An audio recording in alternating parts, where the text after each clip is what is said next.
DLED study Bloom या YouTube चॅनलवरती तुम्हा सर्वांचं परत एकदा स्वागत आहे. जर तुम्ही DEDच्या विद्यार्थी आहात तर तुमच्यासाठी हा व्हिडिओ खूप युजफुल असणार आहे. कारण जेव्हा आपण DED करतो तेव्हा आपल्याला इंटर्नशिप करावी लागते. म्हणजे एखाद्या शाळेत जाऊन आपल्याला लेसन घ्यावं लागतो. तर त्यासाठी आपण लेसन प्लॅन बनवतो आणि जेव्हा आपण DED करतो तेव्हा आपल्याला वेगवेगळ्या प्रकारच्या पद्धती, अध्यापनाच्या पद्धती शिकवल्या जातात. त्याचपैकी ABL पद्धती, प्रकल्प पद्धती, ICT पद्धती, संशोधन पद्धती, स्वयंशोधन पद्धती, प्रायोगिक पद्धती, उद्गामी अवगामी पद्धती, समस्या निराकरण पद्धती, हर्बट पद्धती, अशा वेगवेगळ्या प्रकारच्या पद्धती आपल्याला शिकवल्या जातात आणि आपल्याला प्रत्येक पद्धतीतून एक एक लेसन घ्यावा लागतो. तर आज मी तुम्हाला ICT पद्धत जी आहे त्याच्याविषयी माहिती सांगणार आहे. कारण ही जी पद्धत आहे ती आजच्या आधुनिक युगात खूप यूज केली जाणारी पद्धत आहे.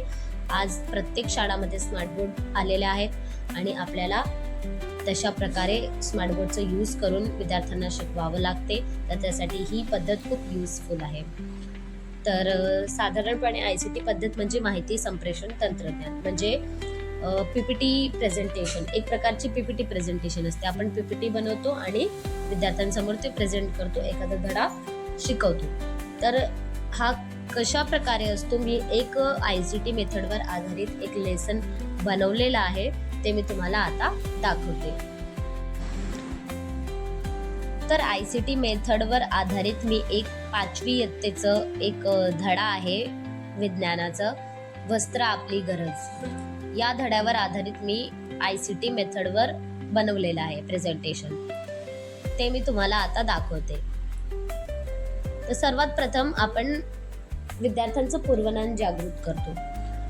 तर मी विद्यार्थ्यांना म्हणजे असं प्रश्न विचारू शकते म्हणजे की हा कोणता ऋतू आहे, हा कोणता ऋतू आहे आणि हा कोणता ऋतू आहे. मग या ऋतूमध्ये आपण कोणत्या प्रकारचे कपडे घालतो, उन्हाळ्यात कोणते कपडे घालतो, हिवाळ्यात कोणते कपडे घालतो, पावसाळ्यामध्ये कोणत्या प्रकारचे कपडे घालतो.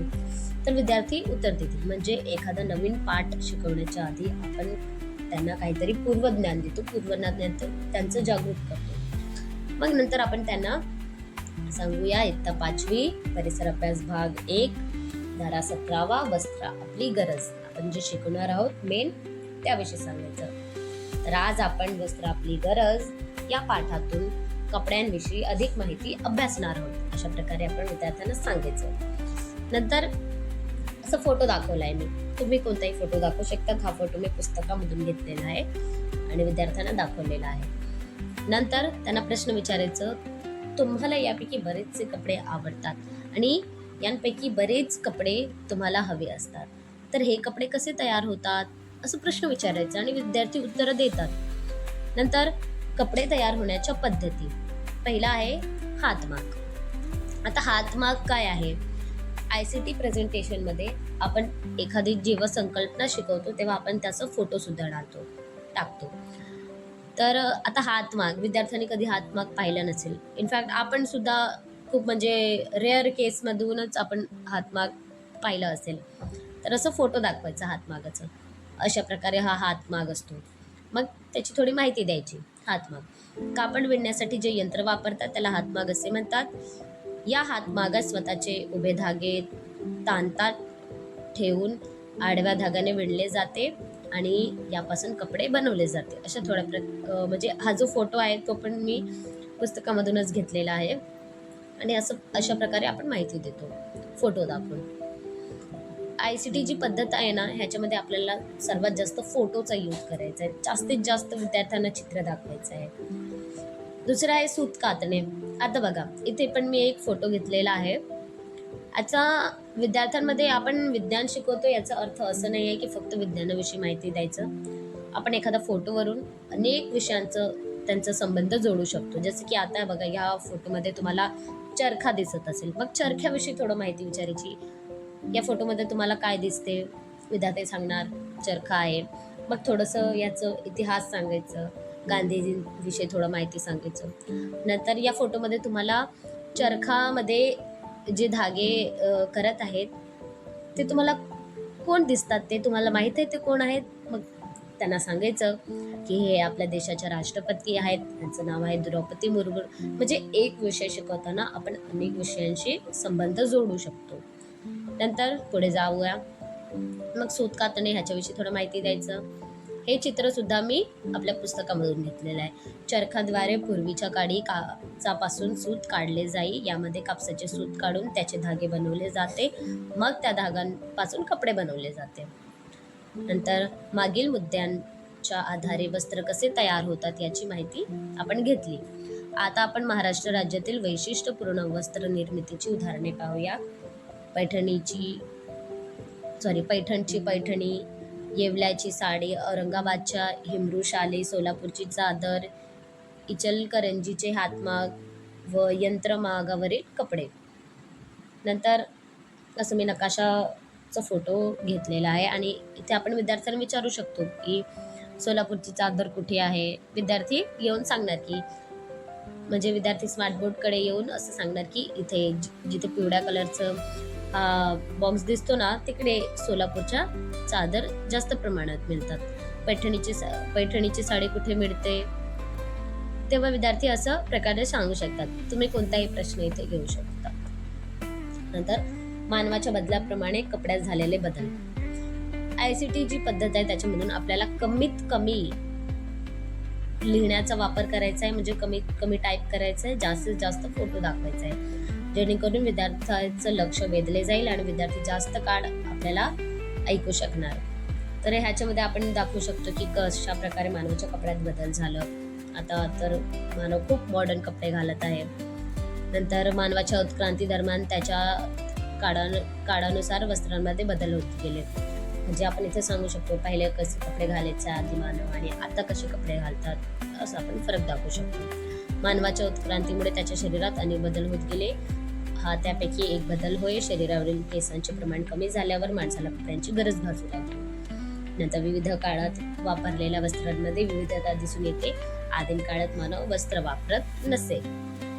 नंतर झाडांची पाने व साली वापरली जाऊ लागली. नंतर कापसाच्या वनस्पतीपासून सूत तयार करण्याची कला अवगत झाल्यामुळे सुती कापडाचा वापर होऊ लागला. आता कापड गिरण्यांची माहिती. मुंबई हे ठिकाण कापड गिरण्यांसाठी जगातील प्रसिद्ध ठिकाण आहे. नंतर मुंबईमध्ये कापड उद्योगाचे मोठे केंद्र आहे. मुंबई हे कापड उद्योगाचे मोठे केंद्र आहे. याविषयी आपण माहिती सांगू शकतो विद्यार्थ्यांना.